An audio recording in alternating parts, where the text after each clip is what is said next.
नमस्कार, मैं रचना शर्मा चढ़ती कला टाइम टीवी देख रहे सभी दर्शकों का स्वागत करती हूं। आप देख रहे हैं उत्तर प्रदेश के खास समाचार। घनी आबादी के बावजूद वैश्विक महामारी कोविड-19 को काबू करने में सफल उत्तर प्रदेश अब टीकाकरण के मामले में एक नया कीर्तिमान स्थापित करने को तैयार है। कोविड टीकाकरण के लिए प्रदेश की 54.12% आबादी ने टीके की पहली डोज प्राप्त कर ली है।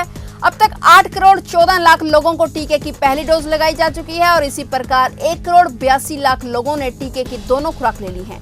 प्रदेश में कुल कोविड वैक्सीनेशन 10 करोड़ 2 लाख 1,143 से अधिक हो चुके हैं। यह किसी एक राज्य में हुआ सर्वाधिक टीकाकरण है। प्रदेश के 30 जिलों में कोविड का अब एक भी एक्टिव केस नहीं है। अब तक 7 करोड़ 75 लाख 81,133 सैंपल की कोविड जांच की जा चुकी है।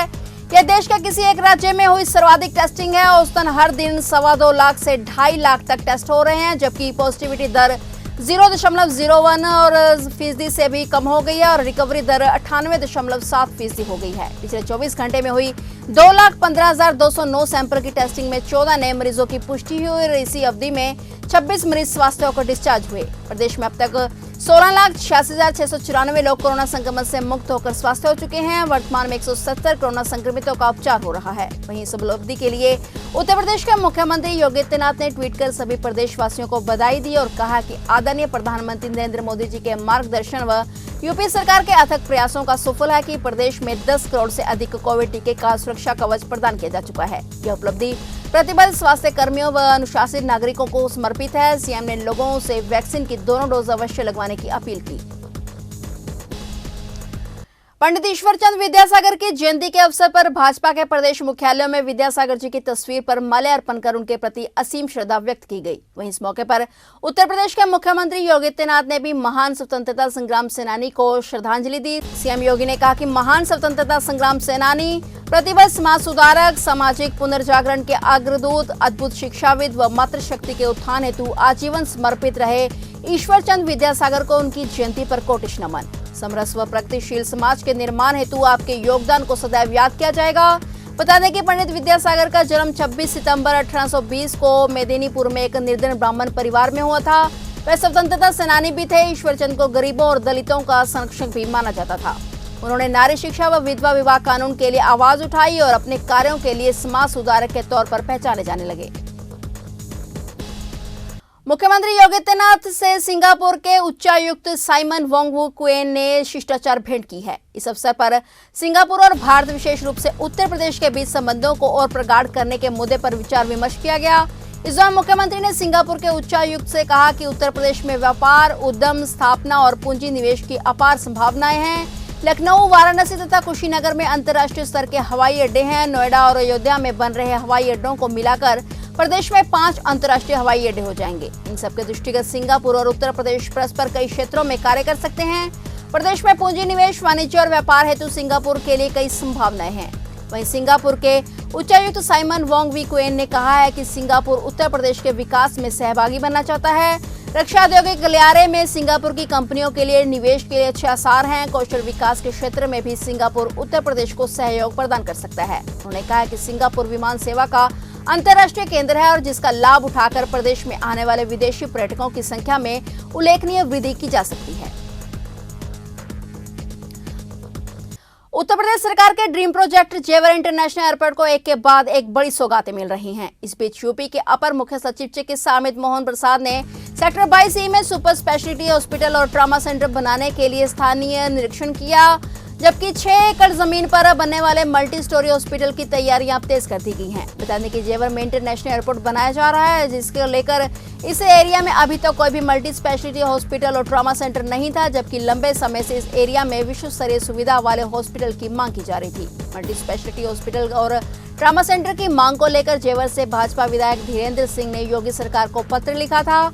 विधायक ने बताया कि सेक्टर 22E में विश्व स्तरीय सुविधा वाला हॉस्पिटल बनाने की तैयारियां तेज कर दी गई हैं। यमुना अथॉरिटी की एक तरफ हॉस्पिटल के लिए 6 एकड़ जमीन दी गई है, वहीं किसान संगठनों ने भी सरकार के इस कदम को स्वागत किया है और हॉस्पिटल तैयार होने के बाद ग्रेटर नोएडा, दनकौर और जेवर के आर्थिक रूप से कमजोर लोगों को इसका फायदा मिलेगा।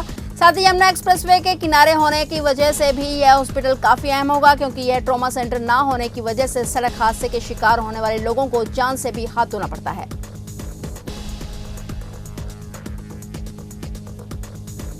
तीनों केंद्रीय कृषि कानूनों को पूरी तरह से वापस लेने की मांग को लेकर पंजाब, हरियाणा और यूपी के किसान नवंबर 2020 से धरने पर बैठे हैं। दिल्ली एनसीआर के चारों बॉर्डर सिंगू, टिकरी, शाहजहांपुर और गाजीपुर पर किसानों का धरना प्रदर्शन लगातार जारी है। इस बीच किसान आंदोलन के 10 महीने पूरे होने पर संयुक्त किसान मोर्चा ने 27 सितंबर से यानी कि कल सोमवार को भारत बंद का ऐलान कर रखा है। संयुक्त किसान मोर्चा के आह्वान पर किसानों का भारत बंद 27 सितंबर सोमवार को सुबह 6 बजे से शुरू हो जाएगा और शाम 4 बजे तक चलेगा। बता दें कि इससे पहले भी भारत बंद के दौरान दिल्ली को मुक्त रखा गया था, जबकि नोएडा, ग्रेटर नोएडा, गाजियाबाद, गुरुग्राम, फरीदाबाद समेत एनसीआर शहरों पर इसका हल्का सा असर देखा गया था। संयुक्त किसान मोर्चा के नेताओं के मुताबिक 27 सितंबर को भारत बंद के दौरान देश भर के 100 से अधिक किसान संगठन भी शामिल हो रहे हैं। भारत बंद में राष्ट्रीय राजनीतिक दलों के अतिरिक्त ट्रेड यूनियनों, किसान संघों, युवाओं, शिक्षक, छात्र संगठनों भी शिरकत करेंगे। अब देखना यह है कि किसानों के इस भारत बंद का असर सीएम योगी के राज्य यूपी में कितना होता है। उत्तर प्रदेश की योगी सरकार ने 8 आईपीएस अफसरों के तबादले कर दिए हैं। यूपी सरकार ने 9 महीने पहले प्रमोशन पाने वाले आईपीएस अफसरों की तैनाती दी है। प्रमोशन पाने वाले 8 में से 7 अफसरों को उसी जगह तैनात किया गया है जहां पर वह पहले थे। आईपीएस नवनीत सिकेरा को एडीजी हाउसिंग एंड वेलफेयर की जिम्मेदारी दी गई है। इसके अलावा आईजी से प्रमोशन पाए एसटीएफ चीफ अमिताभ यश और नवनीत सिकेरा को उनके विभाग में ही तैनाती दी गई है। वहीं एडीजी विजय प्रकाश को फायर सर्विस में तैनाती दी गई है और इसी कड़ी में आईपीएस रविशंकर छवि को वरिष्ठ पुलिस अधीक्षक से डीआईजी पद पर प्रोन्नत होने पर 1090 महिला एवं बाल सुरक्षा संगठन उत्तर प्रदेश की शाखा में ही तैनाती दी गई है। प्रतिभा अम्बेडकर को वरिष्ठ पुलिस अधीक्षक से डीआईजी पद पर प्रोन्नत होने पर तनिक सेवाएं उत्तर प्रदेश में ही तैनाती दी गई हैं। आपको बता दें कि विजय प्रकाश, अमिताभ यश, विनय कुमार यादव, हीरालाल, शिवशंकर सिंह, रविशंकर सिंह और प्रतिभा अम्बेडकर को उसी जगह पर तैनात किया गया जहां पर वे पहले थे। यूपी में वायरल बुखार और डेंगू का प्रकोप लगातार जारी है। दिन प्रतिदिन कई लोगों की मौत हो रही है, जिससे हालात बेकाबू नजर आ रहे हैं। इसी कड़ी में ताजनगरी आगरा में बुखार और डेंगू से पिछले 10 दिनों में 18 बच्चों की मौत हो चुकी है। इसके चलते स्वास्थ्य विभाग में हड़कंप मच गया।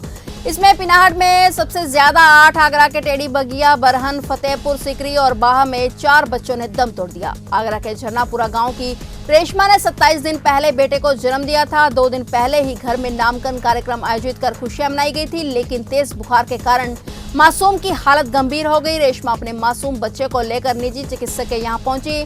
चिकित्सक ने उसे सीएससी भेज दिया और यहाँ डॉक्टरों ने बच्चे में ऑक्सीजन का स्तर कम होने की बात कहते हुए एसएन मेडिकल कॉलेज रेफर कर दिया। एसएन मेडिकल कॉलेज जाने के दौरान रेशमा के 27 दिन के बच्चे की मौत हो गई।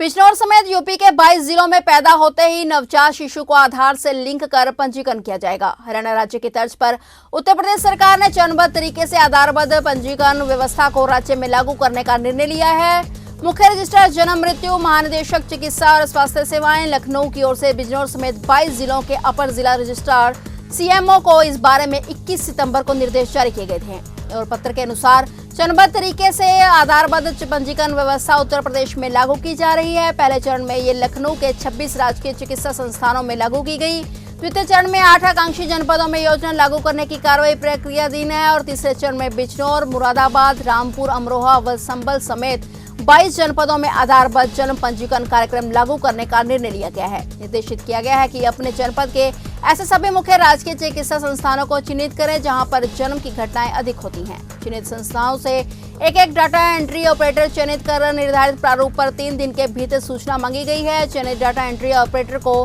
भारतीय विशिष्ट पहचान प्राधिकरण लखनऊ द्वारा इसके लिए प्रशिक्षित किया गया है और विभागीय जानकारी के अनुसार 5 साल से कम उम्र के बच्चों के लिए बायोमेट्रिक पहचान जरूरी नहीं है, यानी उसके फिंगरप्रिंट लेने या रेटिना स्क्रीनिंग की जरूरत नहीं होगी। उसकी फोटो से यह काम पूरा किया जाएगा। ऐसे बच्चों के आधार को उनके माता पिता के आधार से लिंक किया जाएगा। बच्चे की उम्र 5 साल की हो जाने पर 10 उंगलियों की बायोमेट्रिक पहचान, फोटो व रेटिना स्क्रीन अपडेट कराया जाएगा। फिलहाल उत्तर प्रदेश के विशेष समाचारों में इतना ही। तब तक के लिए देखते रहिए चढ़ती कला टाइम टीवी और मुझे दीजिए इजाजत। धन्यवाद।